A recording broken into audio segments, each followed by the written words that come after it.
Darkwraiths. They were once the human soldiers of the four kings of New Londo. Now corrupted by Koth and the influence of the Abyss, they turned on the benevolent kings entrusted by Gwyn to maintain the Age of Fire. They are dark servants of the Abyss, led by that primordial serpent Koth, to usher in an Age of Dark. Today we ask the question, what if one of those Darkwraiths could rise to the occasion? What if he could fulfill all the dreams of their Dark Master? Some lore-specific rules for this run.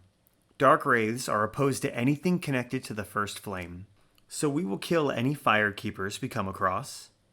As bonfires are linked to the First Flame, we will not be using any bonfires. And as Estus are liquid flame contained, we will not use any Estus.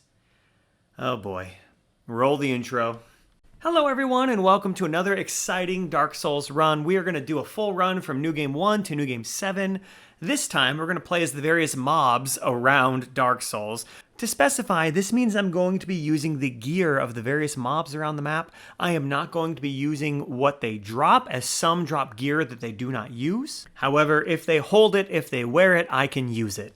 I am not limited in terms of rings or other usable items either, though I do try to keep the usable items within character of the mob. I also want it to be in cosplay as much as possible, so the various mobs that I've chosen are going to be humanoid mobs that, although I'm much different in size from some of them, I can fully dress up as. That being said, let's head on into the run.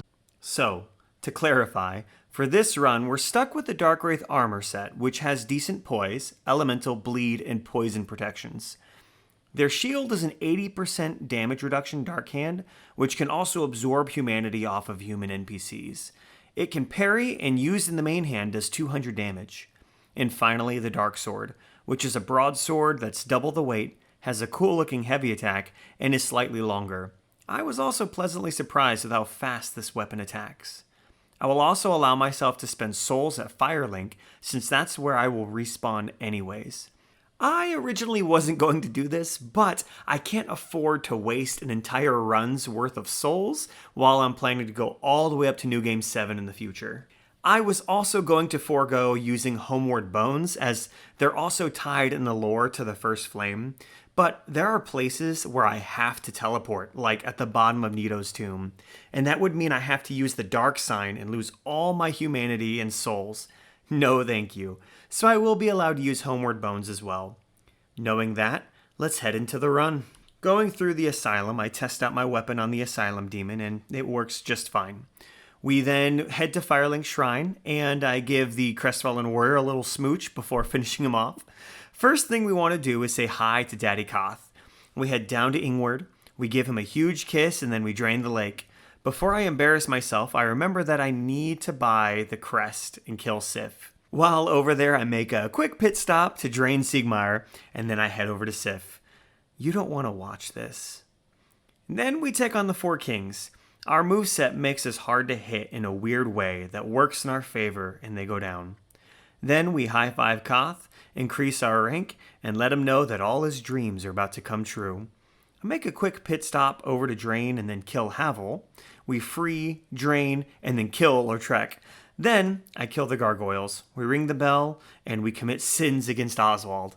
Solaire is next on my list, so we kill the Tauros, but I find that Solaire is missing. I take up my aggression on Petrus, but I let him live for now. Then I go down and head into Quelaag. We float like a butterfly and sting like a bee. She goes down easy. I ring the bell. We drop Ceaseless. Then I head up to Sens. At the top, I kill the giant. I smooch my favorite merchant. I unlock Sen's shortcut.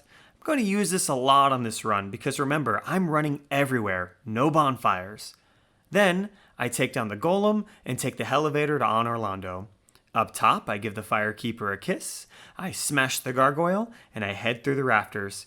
If I fall here, I'll have to run back from Firelink, but I do get lucky. We make it on the first try. We kill another gargoyle after that, and then I pray to all that's holy that we don't fall to the archers. Once again, I make it on the first try.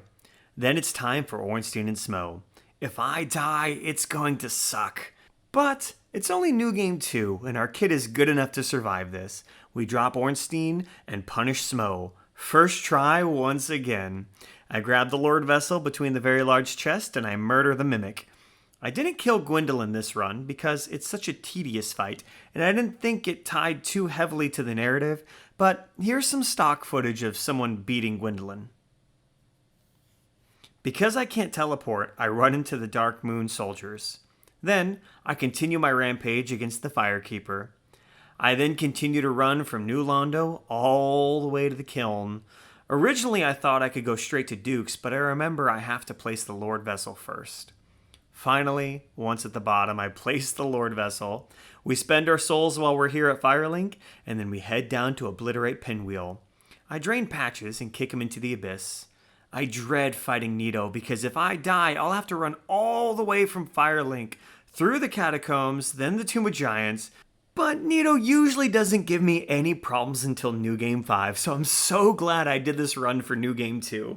Then I run all the way to Duke's. I use the Rare Ring of Sacrifice as we have our Seath Death.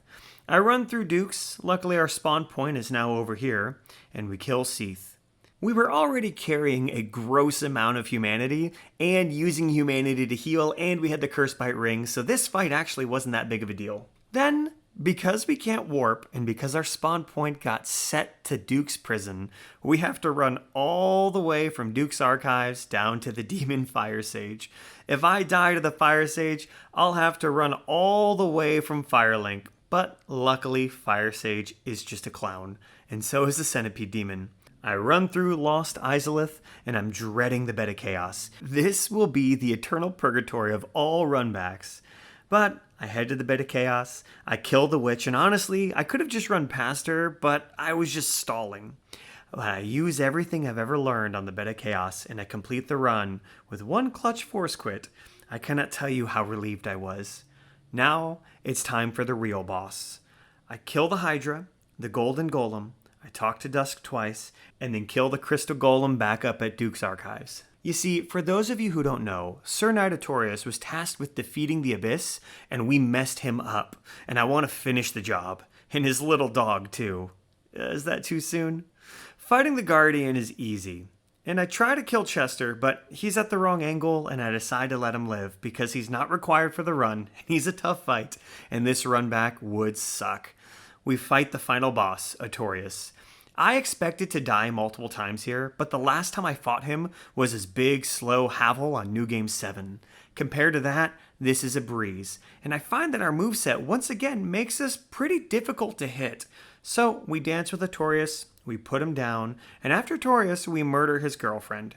I consider killing Go, but I decide to let him live, because I need to get this video edited before I head off to a wedding next week. So, for those of you who want to see that, here's some stock footage of what that would look like to fight Go. Finally, we offer the souls to the Lordvessel and head off to Gwyn. It's all over in a few parries, and we usher in the Dark Age. And yeah, that's the run. I did not know what I was getting into with this, and I'm honestly surprised I was able to do it. But with each challenge, I took it on just bite by bite. I found that most challenges were just a mind game. Once I decided to do it, and I was willing to accept the worst consequences, I found myself doing my absolute best. I hope you guys enjoyed this, and if you did, subscribe and hit the bell to check in for our next run as the BERENIKE Knight. I hope this video has proved no matter what we're playing, it's always going to be an interesting run. I'll see you guys on the next one. Bye.